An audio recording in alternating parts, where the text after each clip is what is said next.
Tapi kalau mengenai prinsip, mengenai alasan berdirinya negara, mengenai bentuk negara dan sebagainya, masih mati tak labui loh ngoten. Dari Perpustakaan Dinas Perpustakaan dan Kearsipan Kota Blitar mempersembahkan Jedar.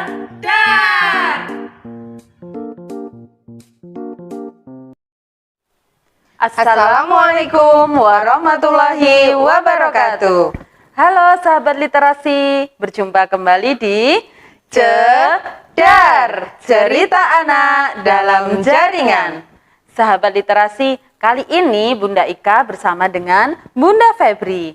Sahabat literasi, siapa yang sudah kenal dengan Bunda Febri? Iya, Bunda Febri sehari-hari mengajar di SD Negeri Kepanjen Lor 2. Hai sahabat literasi, Bunda Febri akan menceritakan cerita singkat tentang Presiden Republik Indonesia yang keempat. Hayo, tebak siapakah beliau? Abdurrahman Wahid ya Bunda? Iya, betul sekali. Abdurrahman Wahid atau lebih dikenal dengan Gus Dur. Bunda baca cerita ini dari buku yang berjudul Gus Dur Jejak Bijak Sang Guru Bangsa. Sahabat literasi bisa pinjam buku ini di Perpustakaan Dinas Perpustakaan dan Kearsipan Kota Blitar. Sahabat literasi juga bisa meminjam buku melalui Layada. Tinggal ketik dinperpustip.blitarkota.go.id/layanan. Kemudian pilih menu pesan ambil.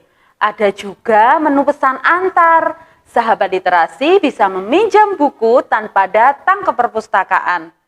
Caranya, masuk menu pesan ambil, kemudian pilih buku pada katalog online.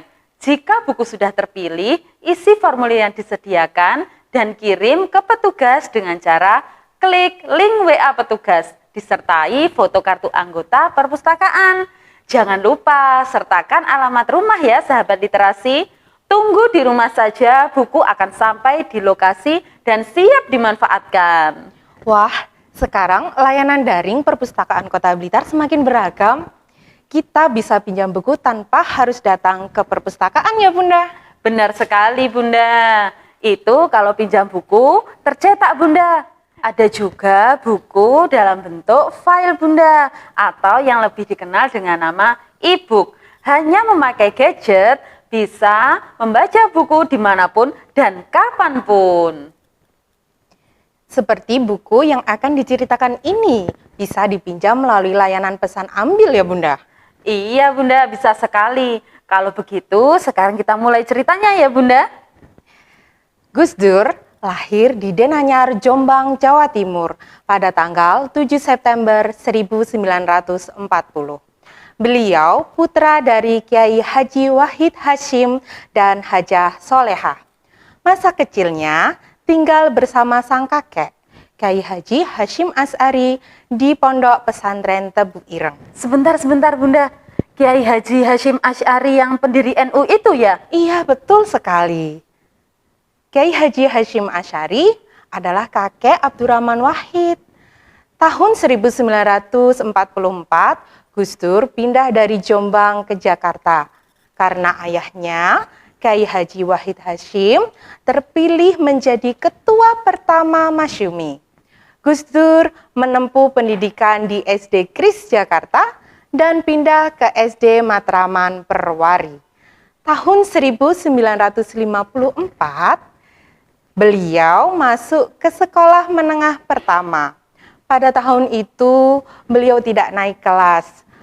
Dan ibunya berkata, "Gus, cah bagus, kamu sekolah ke Yogyakarta ya. Di sana kamu bisa sekolah sambil mondok."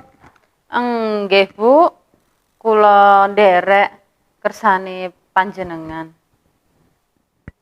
Kemudian Gus Dur meneruskan pendidikan di Sekolah Menengah Ekonomi Pertama Gowongan, Yogyakarta, sambil mengaji di Kiai Haji Ali Maksum di Pondok Pesantren Krapyak.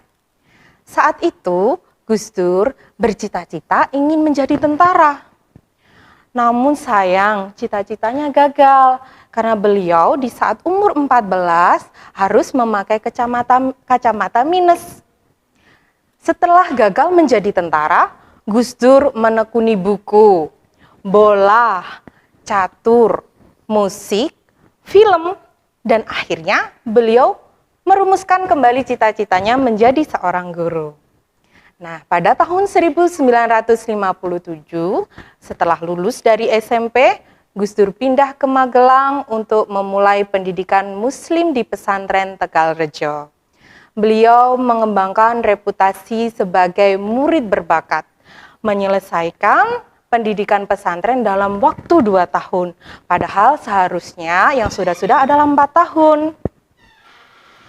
Pada tahun 1959, Gus Dur pindah ke pesantren Tambak Beras di Jombang.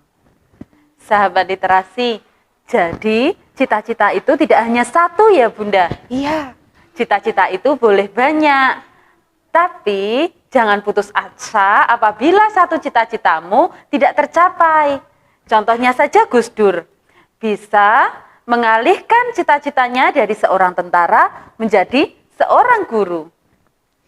Nah, di tahun 1964, Gus Dur meninggalkan Indonesia menuju ke Kairo, Mesir, untuk kuliah di Department of Higher Islamic and Arabic Studies di Al-Azhar Islamic University. Karena beliau tidak cocok dengan metode belajar di sana, akhirnya beliau pindah ke Universitas Baghdad, Irak, dan mengambil jurusan Department of Religion.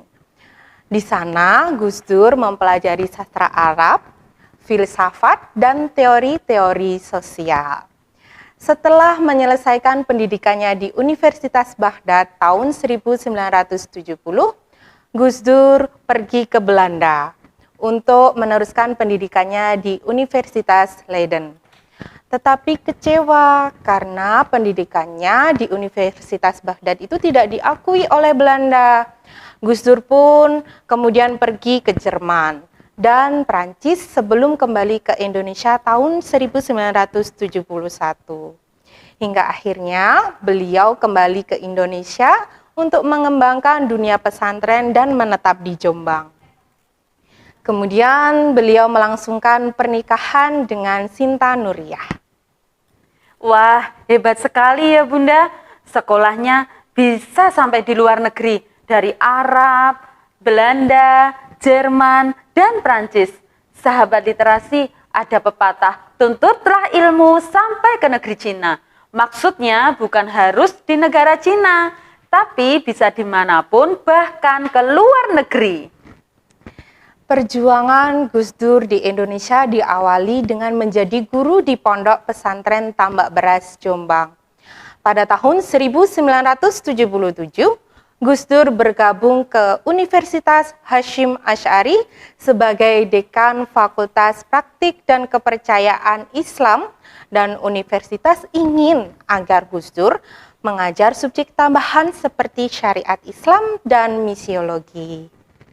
Alhamdulillah, puji syukur ya Bunda, cita-cita beliau tercapai. Akhirnya beliau bisa menjadi seorang guru. Iya Bunda, Alhamdulillah.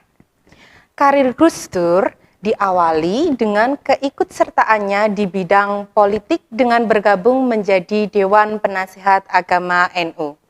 Tahun 1984, melalui musyawarah nasional, Gus Dur terpilih menjadi ketua NU dan kembali terpilih di tahun 1989. Pada saat itu, Presiden kedua, Soeharto, tertarik kepada kepemimpinan Gus Dur dan meminta beliau bergabung. Namun, beliau menolak, sehingga menyebabkan para pendukung Gus Dur tidak setuju. Atas keberanian Gus Dur dan komunitas NU, beliau membentuk partai baru, yaitu Partai Kebangkitan Bangsa atau disebut dengan PKB. Diawali dari PKB, beliau terpilih menjadi presiden yang keempat melalui pemilihan umum tahun 1999. Sahabat literasi, tahun 1999 adalah pesta demokrasi yang pertama di Indonesia. Gus Dur terpilih langsung oleh rakyat. Masa pemerintahan Gus Dur sangat mendukung toleransi, dibuktikan dengan pengesahan agama Konghucu sebagai agama nasional di Indonesia. Sejak saat itu, umat Tionghoa secara bebas merayakan Tahun Baru Imlek dan menjadikan Hari Imlek sebagai hari libur nasional, serta perizinan penggunaan huruf Tionghoa. Makanya, sekarang sahabat literasi bisa melihat pertunjukan barongsai dan di beberapa sekolah ada pelajaran bahasa Mandarin ya Bunda? Iya, betul sekali. Nah, di tahun 1999, Presiden Gus Dur memenuhi keinginan masyarakat Papua untuk mengubah nama Irian Jaya menjadi Papua.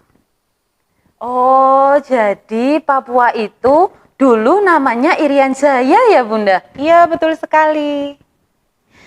Namun sayang, idealisme Gus Dur banyak yang tidak setuju, sehingga menimbulkan beberapa masalah dan DPR merasa tidak puas terhadap kepemimpinan beliau. Sehingga terjadi pemecatan jabatan seperti menteri, pembubaran parlemen, dan pembekuan partai. Hingga akhirnya 23 Juli 2001, MPR mencopot jabatan presiden dari Gus Dur dan menggantikannya dengan Megawati Soekarno Putri. Patut kita ketahui juga penghargaan yang diterima Gus Dur selama menjadi presiden. Antara lain, Raymond Magsaysay Award, penghargaan yang cukup prestisius untuk kategori Community Leadership. Gus Dur dinobatkan sebagai Bapak Tionghoa oleh beberapa tokoh Tionghoa Semarang. Beliau juga mendapat penghargaan dari Simon Wiesenthal Center, sebuah yayasan yang bergerak di bidang penegakan hak asasi manusia. Gus Dur mendapat penghargaan tersebut karena menurut mereka beliau merupakan salah satu tokoh yang peduli terhadap persoalan HAM. Gus Dur juga memperoleh penghargaan dari Medal Valor yang berkantor di Los Angeles karena Gus Dur dinilai memiliki keberanian membela kaum minoritas, salah satunya dalam membela umat beragama Konghucu di Indonesia, dalam memperoleh hak-haknya yang selama Orde Baru sangat dibatasi. Gus Dur juga memperoleh penghargaan dari Universitas Temple, Amerika Serikat. Namanya diabadikan sebagai nama kelompok studi Abdurrahman Wahid Chair of Islamic Study. Pada 21 Juli 2010, meskipun beliau telah meninggal, beliau memperoleh Lifetime Achievement Award dalam Liputan 6 Award 2010. Penghargaan tersebut diserahkan langsung kepada Sinta Nuriyah, istri Gus Dur. Loh, Bunda, Gus Dur itu sudah meninggal ya Bunda? Iya, sudah meninggal. Sahabat literasi, Gus Dur meninggal dunia pada hari Rabu 30 Desember 2009 di Rumah Sakit Cipto Mangunkusumo, Jakarta pada pukul 18:45. Beliau menderita beberapa penyakit, bahkan sejak beliau mulai menjabat sebagai presiden. Beliau menderita gangguan penglihatan sehingga seringkali surat ataupun buku yang harus dibaca atau ditulis beliau harus dituliskan atau dibacakan oleh orang lain. Beberapa kali beliau mengalami serangan stroke, diabetes, dan gangguan ginjal. Sebelum wafat, beliau harus menjalani cuci darah secara rutin. Menurut Salahuddin Wahid, adik beliau, Gus Dur wafat akibat sumbatan pada pembuluh darah. Kemudian Gus Dur dimakamkan di kompleks Pondok Pesantren Tebu Ireng, Jombang. Di sana juga terdapat makam dua pahlawan nasional, yaitu Kiai Haji Hashim Asy'ari dan Kiai Haji Abdul Wahid Hashim. Sahabat literasi, siapa yang sudah pernah ziarah ke makam Gus Dur? Saya, Bunda. Dekat loh Bunda, dari Kota Blitar bisa ditempuh dengan waktu kurang lebih 2 jam atau sekitar 73 km. Dan kalau Bunda takut kesasar, bisa menggunakan Google Map. Wah, terima kasih Bunda atas sarannya. Sama-sama Bunda. Itu tadi kisah singkat Abdurrahman Wahid atau Gus Dur. Hikmah yang bisa kita ambil dari cerita tersebut antara lain, sahabat literasi bisa meraih cita-cita dengan giat belajar, penuh kesabaran, keikhlasan, dan pantang menyerah. Kita juga harus menjaga amanah dari Gus Dur untuk saling menghargai atas keberagaman yang ada di Indonesia. Terima kasih Bunda Febri sudah berkenan menyampaikan cerita di Cedar kali ini. Sama-sama Bunda, mohon maaf apabila ada salah kata. Sekian dulu ya sahabat literasi, sampai jumpa di Cedar berikutnya. Salam literasi. Wassalamualaikum warahmatullahi wabarakatuh.